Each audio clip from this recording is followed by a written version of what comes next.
A woman leaves her daughter in the care of her paternal grandfather, and upon her return, she notices something wrong. When she talks to her daughter, she is shocked by what she discovers. On a cold and cloudy winter morning, the city awoke under a blanket of snow covering the streets and houses with a thick, pristine layer. The chilly air penetrated the bones, and the calm of the morning was only interrupted by the muffled sound of footsteps in the snow and the occasional scrape of tires against the icy asphalt. In the heart of this small town in the United States, in a modest and welcoming house, Emily moved around the kitchen with the skill of someone with little time and much to do. The kitchen, the heart of the house, was filled with the comforting aroma of coffee and the sizzling sound of the toaster.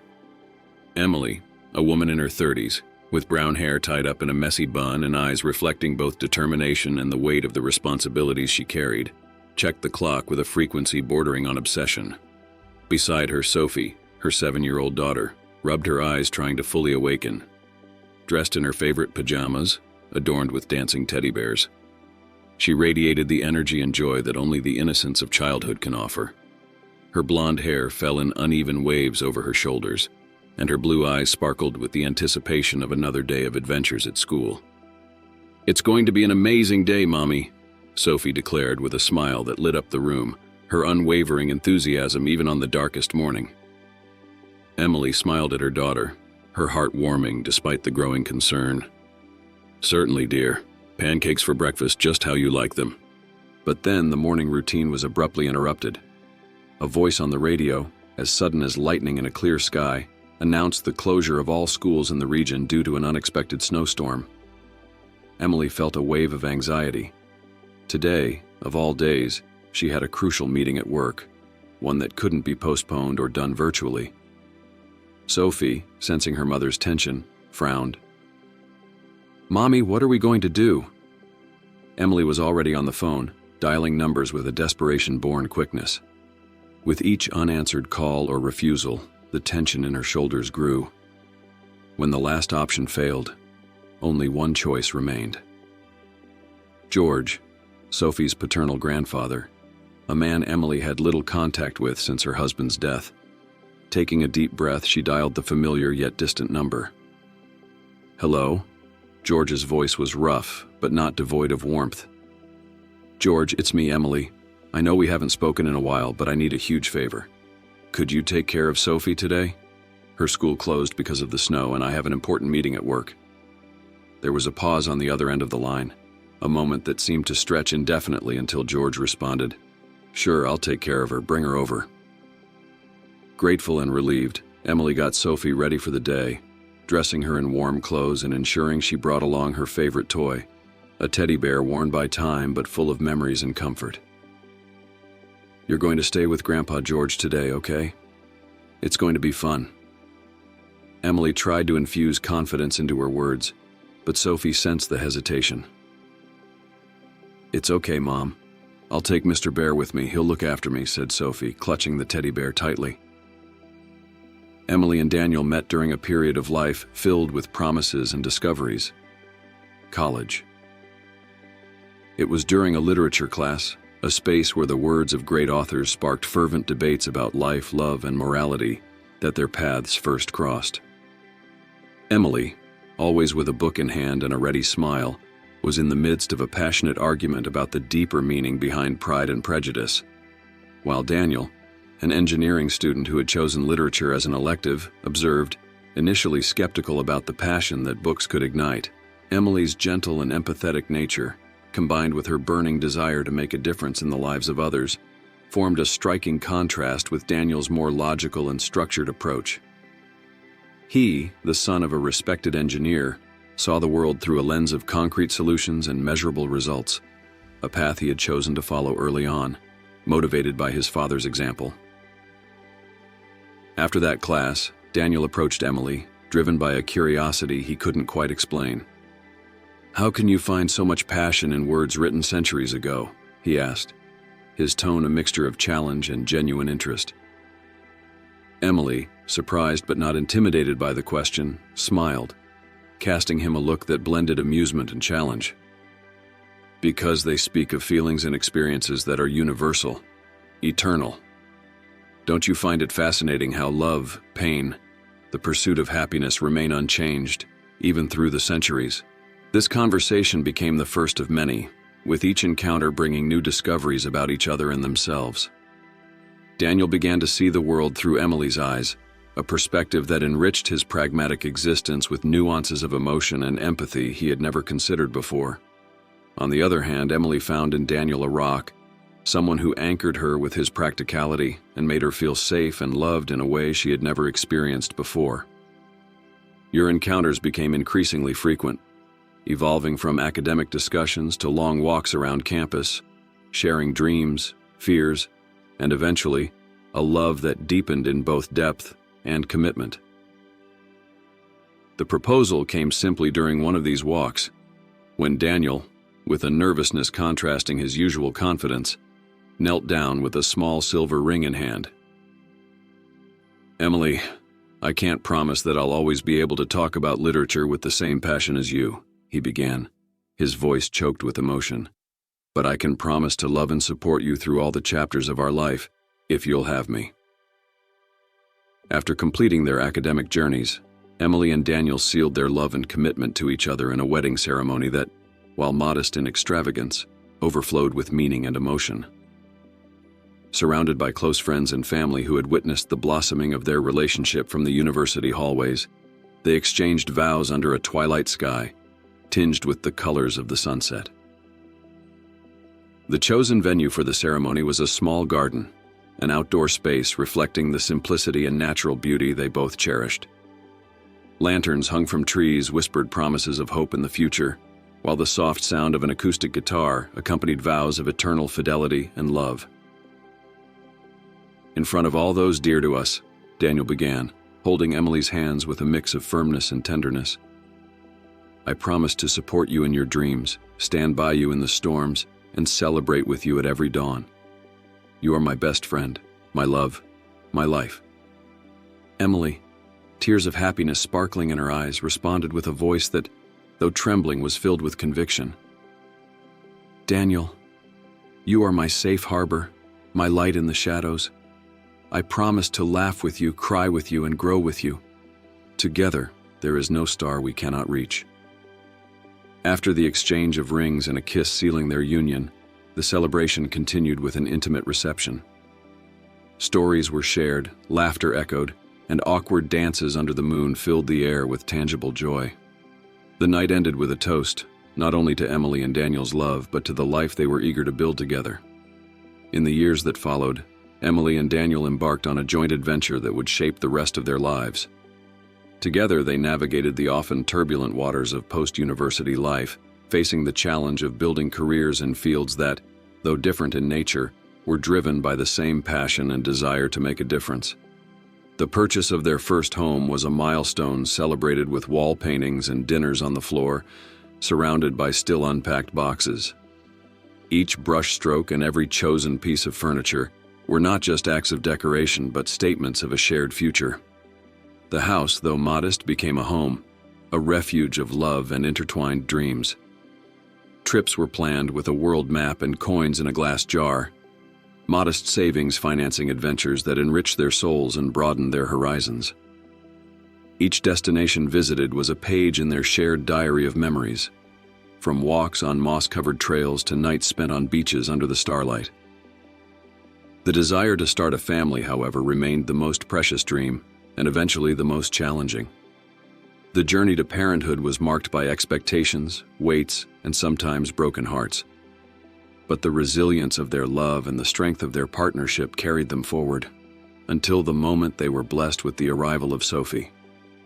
Their daughter became the living symbol of their love, a promise of continuity and hope.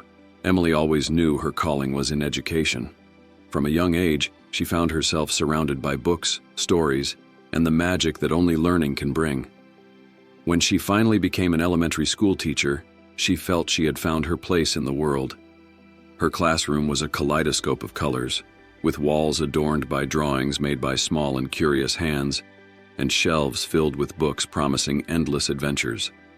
Emily saw each day as an opportunity to touch lives, to ignite a spark of curiosity in her children's eyes. "Why is the sky blue, Mrs. Emily?" A small voice interrupted her thoughts on a typical afternoon. Emily smiled, delighted by the question. "That's an excellent question, Lucas," she began, using this spontaneous curiosity as a hook for an impromptu lesson on the dispersion of light. Watching the entire room light up with understanding was an indescribable reward. For Emily, teaching was not just a job. It was a passion that allowed her to shape the future, one young mind at a time. On the other hand, Daniel found his success in a completely different field. As an engineer, he was driven by the constant challenge of solving complex problems and the satisfaction of building lasting solutions. His office was a stark contrast to Emily's colorful classroom, dominated by schematics and technical drawings covering every inch of workspace and models of ongoing projects scattered everywhere. One night, as they dined under the soft kitchen light, Daniel enthusiastically shared about his latest project. "We're developing a new water purification system that can completely change entire communities." Emily, always interested, rested her head in her hands, admiring the passion with which he spoke. "That sounds amazing, Daniel.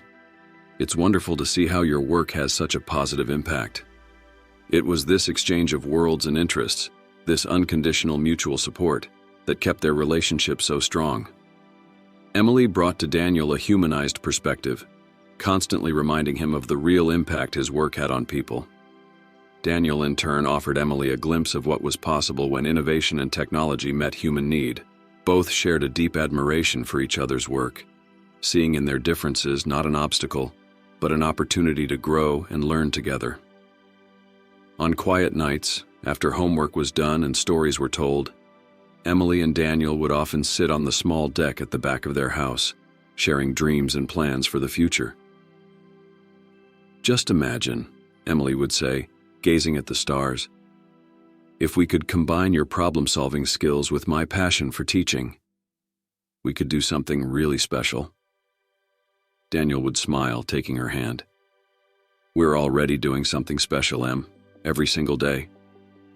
The arrival of Sophie completely transformed Emily and Daniel's world, illuminating every corner of their lives with a new light of joy and profound love. From the moment they held Sophie in their arms for the first time, they both knew that nothing would ever be the same. Her tiny hand, clasping firmly around their fingers, sealed an unwavering commitment of love, protection, and guidance. The home Emily and Daniel had created together, already filled with love and laughter, now echoed with the sound of gentle lullabies and whispered conversations in the middle of the night.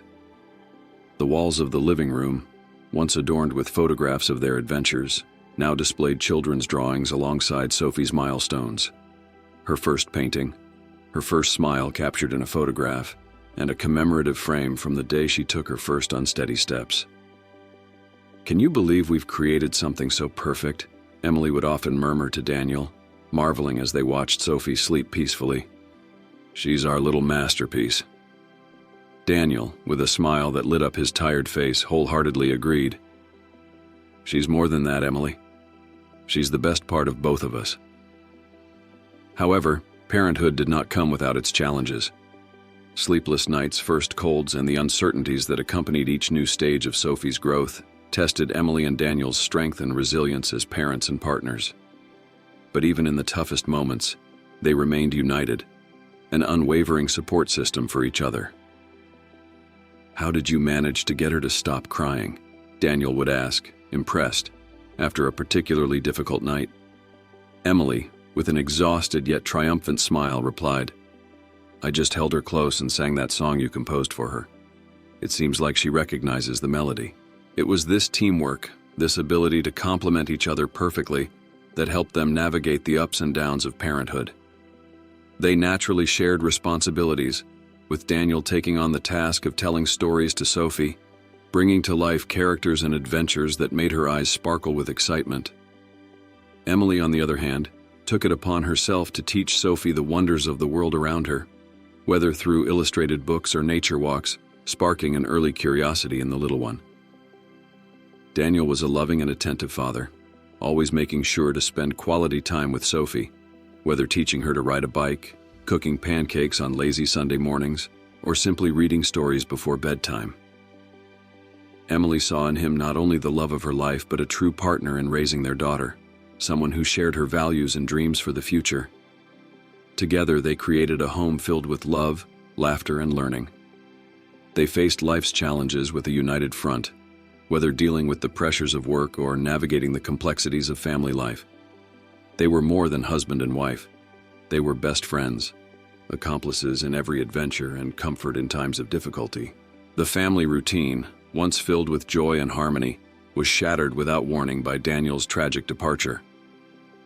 The news of his sudden death hit Emily like a devastating storm, ripping away any sense of stability or security she had before. She found herself submerged in an ocean of pain and disbelief, each heartbeat echoing the relentless question, how do we move forward?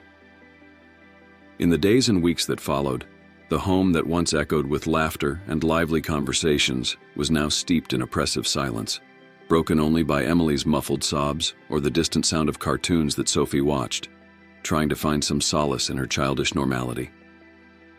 The mornings, once bustling with activity and plans for the day, now began with Emily sitting on the edge of the bed, staring into the emptiness beside her where Daniel should have been, gathering strength to face another day without him.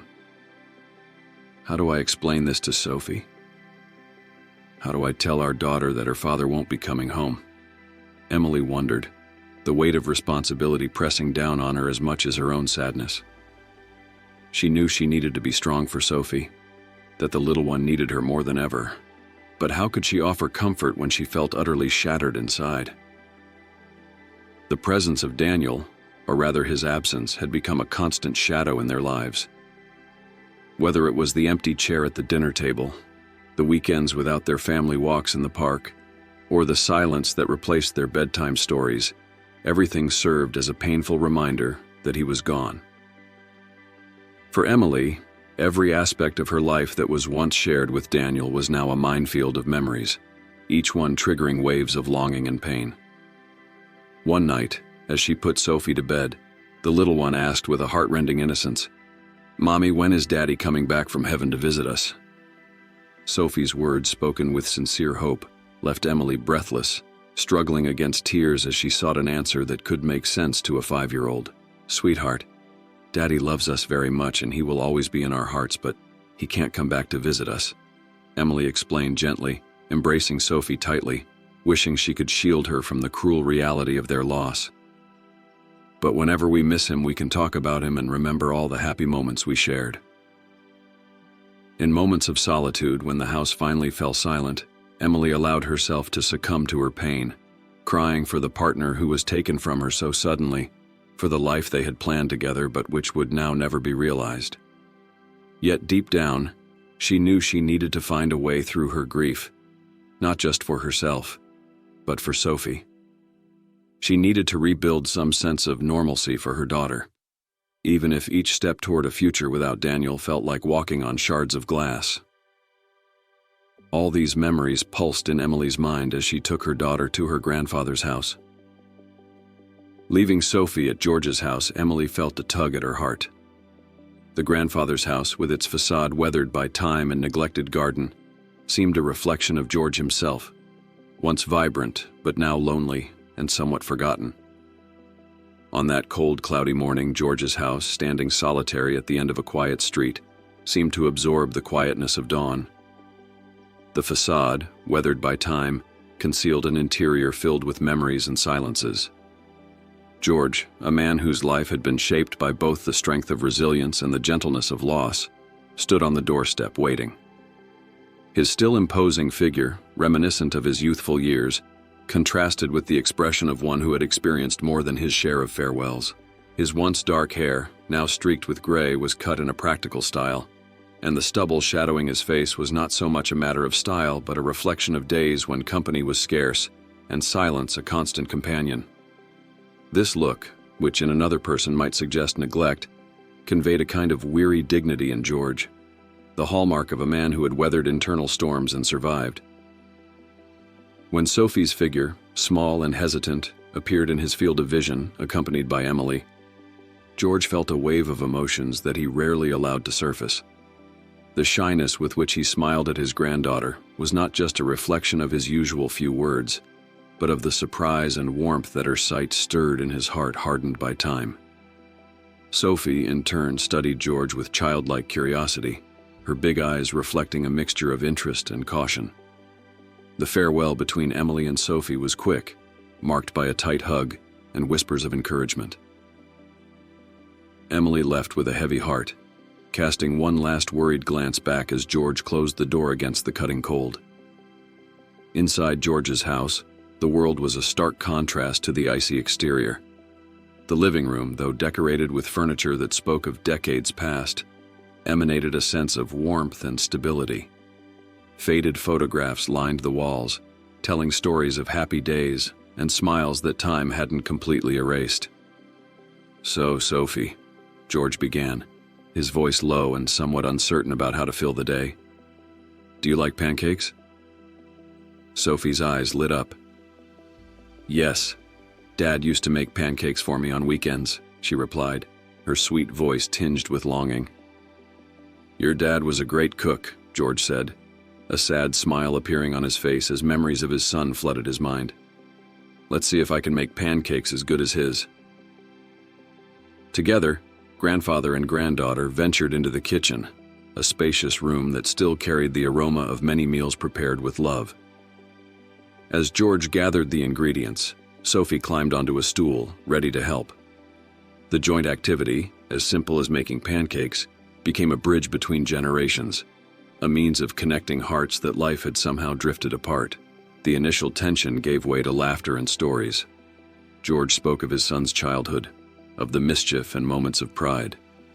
Sophie, in turn, shared her own adventures, her hopes, and her dreams. The pancakes, though a bit irregular in shape, were the most delicious they had ever tasted, sweetened by the value of the shared moment. Meanwhile, Emily faced her own battle, sitting at the conference table, surrounded by colleagues and superiors. Her body was there, but her mind and heart were with Sophie and George. The meeting dragged on, with discussions about projects and deadlines, but Emily's worry prevented her from focusing. An unexpected call from George during the meeting only exacerbated her anxiety. He didn't say what happened, just mentioned that they needed to talk later. Vague words that cast a shadow of fear over her heart. Finally, the meeting ended, but Emily could barely register the outcomes or tasks assigned to her. She grabbed her things and hurried out, driven by the need to see Sophie to ensure that everything was okay. The journey to George's house was torturous. Every red light, every slow curve on the snowy road felt like a deliberate obstacle, prolonging her agony. When she finally arrived, Emily's heart was pounding hard, fearing what she might find. She was greeted by a silence that seemed heavy, a stillness that filled the air with anticipation. George opened the door, his face revealing little, and for a moment Emily feared the worst. But then, Sophie appeared, her face solemn in a way uncommon for a child her age. "Mom," Sophie said softly, "you need to see this." George and Sophie led Emily to the living room, where an old wooden box rested on the coffee table, its carved details bearing witness to many years gone by. Emily felt her heart quicken as Sophie carefully opened the box, revealing its contents: photographs, small toys, and a letter. The letter, written by Sophie's father before his sudden departure from this world, contained words of love, hope, and farewell. Words he never had the chance to say aloud, but had left there in that box to be found at the right moment. Reading the letter together, mother and daughter found a new path through their shared grief. Sophie's father's words served as a reminder of his love, a love that, even in absence, continued to bind them together. As the soft light of dusk began to filter through the living room windows, bathing the memory box and its observers in golden hues, a respectful silence settled among them. Sophie's father's words, each sentence read aloud by Emily, wove a tapestry of emotions that draped the room with a palpable sense of presence. It was as if for a brief moment he was there with them, his love enveloping them in a comforting embrace. "Dear Emily and my sweet Sophie," the letter began, the firm handwriting revealing the confident hand of a man who had faced his mortality with courage. If you are reading this, it means I am no longer there to share our lives. But I want you to know that in every moment I breathed, my love for you was the truest truth of my heart. Emily's voice trembled as she read, each word a reminder of the loss they had suffered, but also of the strength of the love that remained.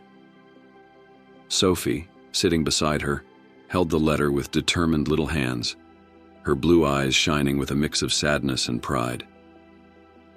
To my dear Sophie, the letter continued, you are the light of my life, the reason I fought so hard, the reason I wanted more time. But know that, in every star in the night sky and every gentle breeze that caresses your face, I will be there, loving and protecting you. And then, addressing Emily, and to you, Emily, my life companion, my love. Thank you for every day, for every laugh, for every moment we shared. My only sadness is leaving you all, but I carry with me the certainty of our eternal love. Take care of our daughter. Show her the world as only you can, with the strength and courage that I have always admired in you. As she finished reading, tears flowed freely down Emily's face, but in her eyes, there was also a light of determination and gratitude. Sophie, understanding more than a child her age should, embraced her mother, finding comfort in that simple gesture. George, who had been observing from a certain distance until then, allowing them that moment of intimacy, approached slowly. His own eyes were not immune to the emotion of the moment. He knelt down, placing a hand on each of them, a gesture of unity and support. He was right, you know, George said, his voice laden with emotion. About your love. About his love. He never left us truly. He lives in each of you, in every memory we shared. At that moment, the sun had completely set, leaving the room in a gentle twilight. But inside George's house, a new light had been lit. A light of love, of memory, and of hope. Before becoming the distant grandfather and man of few words we knew, George had a life filled with challenges and moments that shaped his character and worldview. His story is one of overcoming, but also of deep losses that left indelible marks.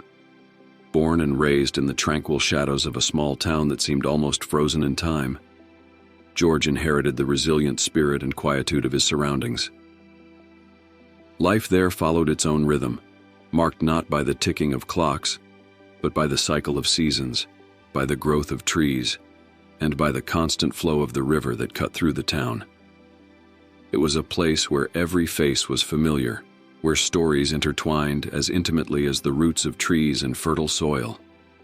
The only child of loving parents, George was the center of the small family universe.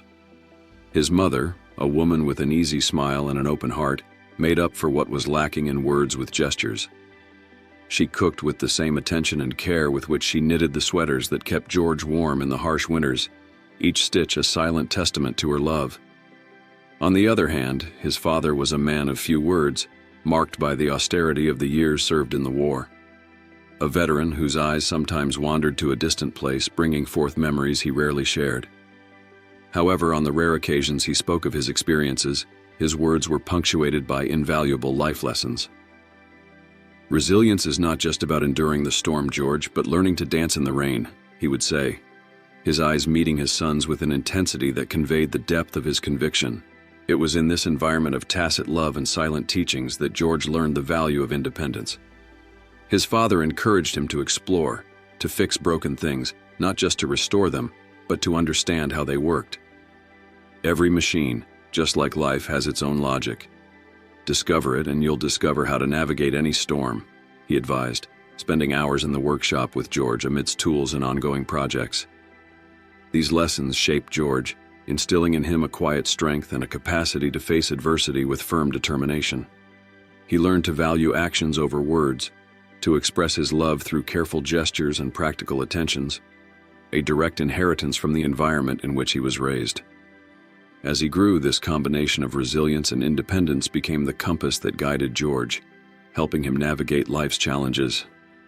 He carried with him not only the memories of his childhood in a small town that taught through simplicity and observation, but also the values instilled by his parents. Love, not as a grand declaration, but as a constant presence. a quiet certainty that, though rarely verbalized, was felt in every moment of his existence. These values, once rooted in George, would be the same ones he unconsciously sought to impart to his granddaughter Sophie. Even as the world around him changed, the lessons of his childhood remained timeless, a silent legacy waiting to be passed on, even if through simple gestures and shared moments in silence. From his earliest childhood, George demonstrated an almost instinctive fascination with all things mechanical. His room, a sanctuary for his countless experiments, was often filled with disassembled parts of old clocks, radios that no longer played music, and toys that had lost their original shine. To George, each disassembled object was a puzzle waiting to be solved, a story waiting to be understood. He delighted in discovering how each component, no matter how small or seemingly insignificant, played a crucial role in the functioning of the whole. His parents watched, somewhere between worried and fascinated, as George dedicated hours on end to his passion. His father, though a man of few words, saw in this interest a spark of the resilient and independent spirit he so valued. "You have the gaze of one who sees beyond the surface, George.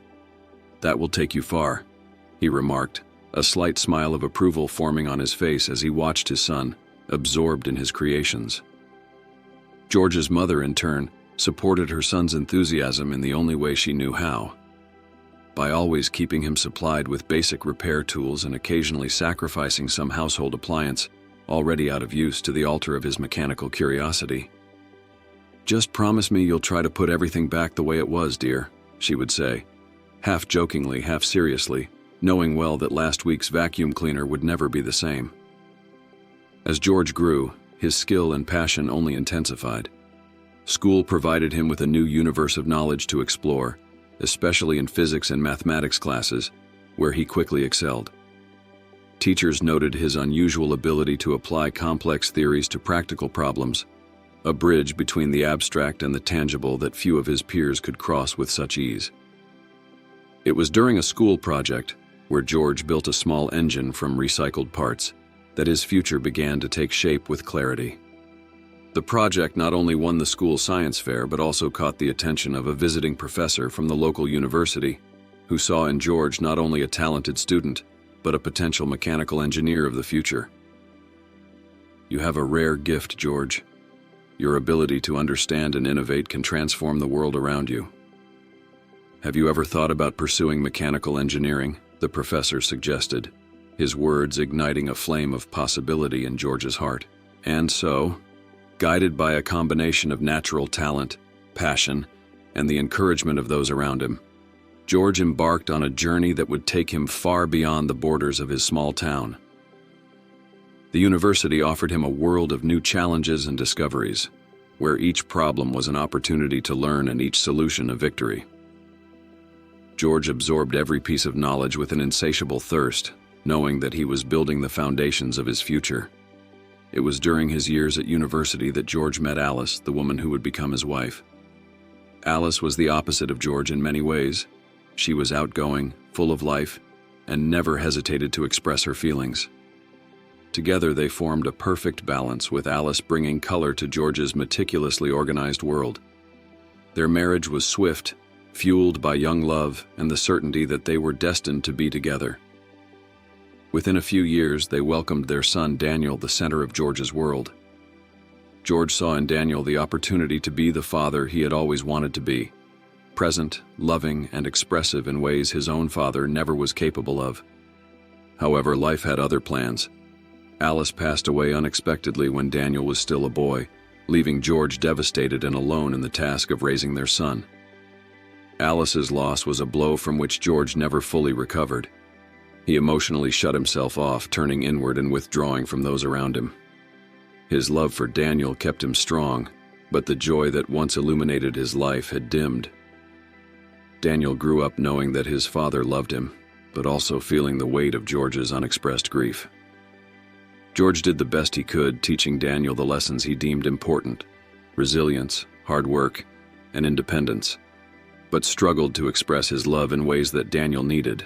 When Daniel passed away, leaving behind his own family, George's world crumbled once again. He found himself engulfed in a profound sadness, a dual mourning for the son and wife who had been the pillars of his existence. Isolated and embittered by life, George retreated even further into himself. The arrival of Sophie in his life, a child who embodied both his son and his wife in spirit and joy, began to unravel the layers of pain and isolation. The responsibility of caring for her, even for a short period, reignited in George the flame of human connection that he thought he had lost forever. In the days and weeks that followed, life continued, as it always does. But for Emily and Sophie, everything had changed. They found a new strength in each other, a new reason to move forward. The memory box, now an open treasure, found a prominent place in their home, a constant reminder of the love that surrounded them. For Sophie, memories of her father, Daniel, were bright fragments of happiness and love, though clouded by the haze of early childhood. Her recollections are more feelings and impressions than concrete events, wrapped in the innocence and simplicity that only a child can possess. Daniel's presence in her life, though brief, left deep marks, influencing how she views and interacts with the world. One of Sophie's dearest memories of her father is making pancakes together on Sunday mornings. These moments are stored in her memory as times of laughter and joy, with flowers scattered across the kitchen counter and the sound of Daniel's laughter echoing through the house. She remembers standing on a stool beside him, trying to mimic the way he flipped the pancakes in the air, and the sense of pride when, under Daniel's patient guidance, she managed to flip one by herself. These mornings were not just about making pancakes. They were about sharing love, learning together, and forging bonds that Sophie senses not even death can break.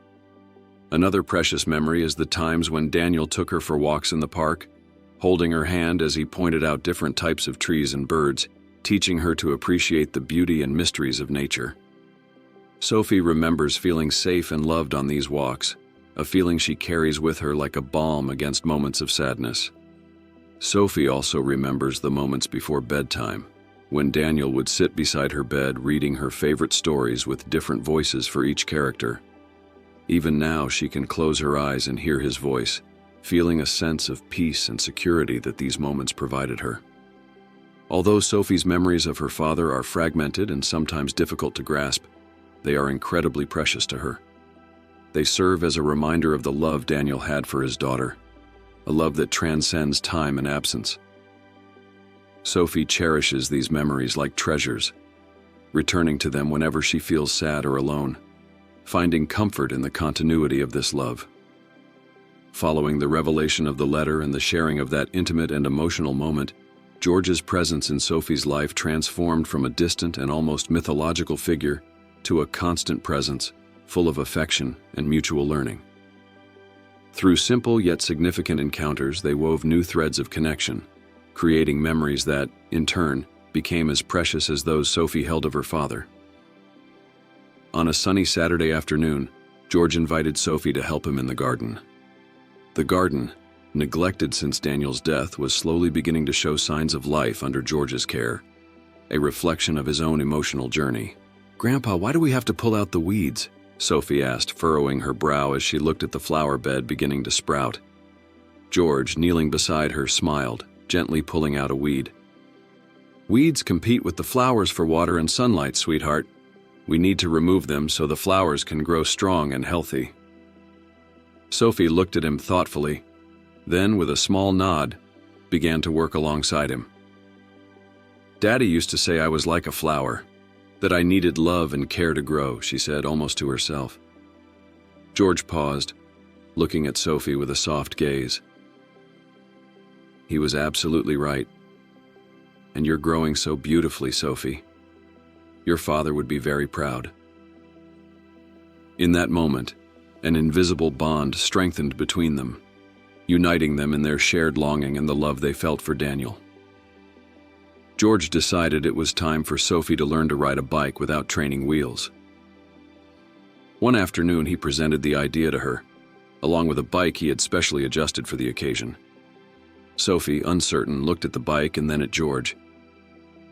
"What if I fall, Grandpa?" George held Sophie's shoulders, looking into her eyes. "What if you fly, Sophie? I'll be here to catch you if you fall. But something tells me you'll get the hang of it quickly." With patience and encouragement, George ran alongside Sophie, holding onto the back of the bike saddle as she pedaled hesitantly. "Don't let go, Grandpa," she shouted, her fear mixing with excitement. "I'm here, Sophie. I won't let go," George promised, although after a few moments, he did exactly that, letting Sophie ride on her own. When Sophie finally realized she was pedaling alone, a cry of joy escaped her lips. George, panting but smiling, caught up with her, his eyes shining with pride. "Did you see, Grandpa? I did it!" "I saw, darling. I always knew you could," said George. And in the tight embrace that followed, they celebrated more than just a rite of passage. They celebrated the beauty of new beginnings and the strength of the love that bound them. On a clear night, George took Sophie to the backyard to teach her about the stars. Lying on a blanket, they gazed at the night sky, marveling at the vast universe above them. "Grandpa, what's that one?" Sophie asked, pointing to a bright constellation. "That's Cassiopeia," George explained, "a queen in Greek mythology.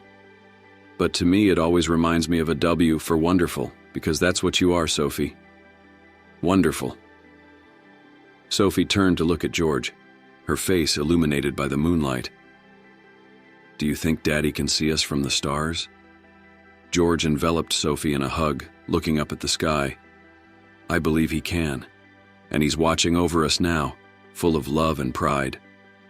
On a clear night, where every star in the sky seemed to tell its own story, Sophie and George shared a moment of rare serenity, a silence that spoke volumes. Sitting side by side in George's backyard, the damp grass beneath them and the vast night sky above, there was a palpable sense of closeness and mutual understanding that transcended the need for words. The world around them seemed to fade away, leaving only the two of them under the celestial canopy, united in their grief and love for Daniel. George, normally a man of few words whose life had been marked by loss and reflection, felt inexplicably compelled to open his heart in that moment.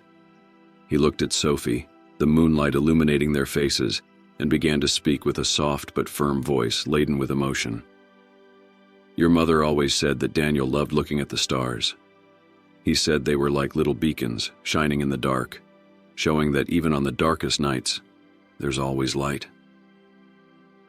Sophie, absorbing every word, turned to look at George, her eyes reflecting the stars above. "Do you think Daddy is up there, looking at us now?" she asked, her voice trembling with the contemplation of a young soul grappling with questions far beyond her years. George, feeling a lump in his throat at the question, replied with a conviction that surprised even himself. "Yes, my dear, I believe he is. He's watching over us, proud of the brave girl you're becoming, and he's here with us, in our hearts, always." That exchange, simple yet profoundly meaningful, strengthened an invisible bond between them. A bridge built upon Daniel's shared memories and their tacit acceptance of each other's roles in life. The darkness of the night, which could have been a reminder of their loss, transformed into a backdrop of beauty and hope, with the starry sky serving as a reminder that even after the deepest darkness, light would find its way. In the ensuing silence, both allowed themselves to be enveloped by the tranquility of the night, each lost in their thoughts, yet comforted by the presence of the other. The night was no longer an emptiness to be feared, but a space filled with cherished memories and the silent promise that no matter how difficult the path, they were not alone on their journey. Sophie, inspired by her grandfather's strength and wisdom, felt a wave of gratitude and love for this man who, despite his own scars and reservations, had opened himself to her in a way she would never forget. And George, looking at his granddaughter, felt a renewed sense of purpose and connection, an understanding that his story still had chapters to be written, and that Sophie was an essential part of that continuation. That night, under the vast starry sky, Sophie and George not only found comfort in each other's presence, but also a new understanding of the power of love and memory to illuminate the darkest paths, gently guiding them toward a tomorrow filled with light and possibilities.